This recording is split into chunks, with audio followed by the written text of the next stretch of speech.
Over the past decade, out-of-state drug companies shipped 20.8 million prescription painkillers to two pharmacies 4 blocks apart in a southern West Virginia town with 2,900 people, according to a congressional committee investigating the opioid crisis. The House Energy and Commerce Committee cited the massive shipments of hydrocodone and oxycodone, two powerful painkillers, to the town of Williamson, in Mingo County, amid the panel's inquiry into the role of drug distributors in the opioid epidemic. "These numbers are outrageous, and we will get to the bottom of how this destruction was able to be unleashed across West Virginia," said Committee Chairman Greg Walden, ROR, and Ranking Member Frank Pallone Jr., DNJ, in a joint statement. The panel recently sent letters to regional drug wholesalers Miami Lucan and H.D. Smith, asking why the companies increased painkiller shipments and didn't flag suspicious drug orders from pharmacies while overdose deaths were surging across West Virginia. The letters outline high-volume shipments to pharmacies over consecutive days and huge spikes in pain pill numbers from year to year. Between 2006 and 2016, drug wholesalers shipped 10.2 million hydrocodone pills and 10.6 million oxycodone pills to Tug Valley Pharmacy in Hurley Drug in Williamson, according to Drug Enforcement Administration data obtained by the House Committee. Springboro, Ohio-based Miami Lucan sold 6.4 million hydrocodone and oxycodone pills to Tug Valley Pharmacy from 2008 to 2015, the company disclosed to the panel. That's more than half of all painkillers shipped to the pharmacy those years. In a single year, 2008 to 2009, Miami Lucan's shipments increased threefold to the Mingo County town. Miami Lucan also was a major supplier to the now-closed Save Right Pharmacy in the Mingo County town of Kermit, population 400. The drug wholesaler shipped 5.7 million hydrocodone and oxycodone pills to Save Right and a branch pharmacy called Save Right No. 2 between 2005 and 2011, according records Miami Lucan gave the committee. In 2008, the company providing 5,624 prescription pain pills for every man, woman and child in Kermit.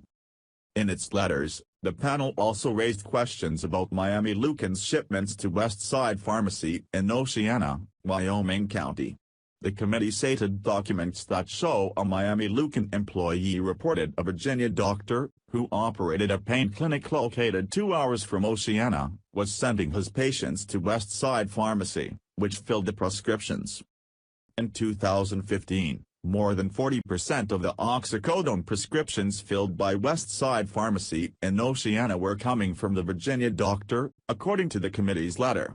The following year, the Virginia Board of Medicine suspended the doctor's license, finding his practice posed a substantial danger to public health and safety. The panel's letter also mentions Miami Lucan's suspicious shipments to Colony Drug in Beckley. In a 5-day span in 2015, the drug wholesaler shipped 16,800 oxycodone pills to the pharmacy. In several instances, Colony Drug placed multiple orders for what appears to be excessive amounts of pills on consecutive days, the committee wrote. The House Committee questioned H.D. Smith's painkiller shipments to Family Discount Pharmacy in Logan County.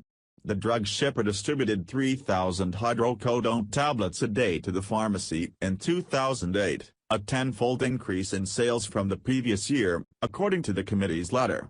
The pharmacy, located in a town of 1,800 people, was shipped 1.1 million hydrocodone pills in 2008. The House panel also cited Springfield, Illinois-based H.D. Smith for spikes in painkiller shipments to Save Right, West Side Pharmacy, Tug Valley Pharmacy, and Hurley Drug. Oxycodone is sold under brand names like OxyContin, while hydrocodone brands include Vicodin and Loratab. The committee's bipartisan investigation continues to identify systemic issues with the inordinate number of opioids distributed to small-town pharmacies, Walden and Pallone said in the statement. The volume appears to be far in excess of the number of opioids that a pharmacy in that local area would be expected to receive. In a statement, H.D. Smith said it was reviewing the committee's letter Monday. H.D. Smith works with its upstream manufacturing and downstream pharmacy partners to guard the integrity of the supply chain, and to improve patient outcomes, the company said. Miami Lucan did not immediately respond to a request for comment. In February 2016, West Virginia Attorney General Patrick Morrisey ended a state lawsuit against Miami Lucan after the company agreed to pay $2.5 million to settle allegations that it flooded the state with painkillers. Morrisey, a former lobbyist for a trade group that represents Miami Lucan and other drug distributors, inherited the lawsuit in 2013 after ousting longtime Attorney General Darrell McGraw. H.D. Smith paid the state $3.5 million to settle the same pill dumping allegations in January 2017. The committee gave H.D. Smith and Miami Lucan until February 9 to turn over documents and answer dozens of questions about what steps, if any, the companies took to stop the flood of pain pills into southern West Virginia. We will continue to investigate these distributors' shipments of large quantities of powerful opioids across West Virginia, including what seems to be a shocking lack of oversight over their distribution practices, Walden and Poloni said. The state has the highest drug overdose death rate in the nation. More than 880 people fatally overdosed in West Virginia in 2016.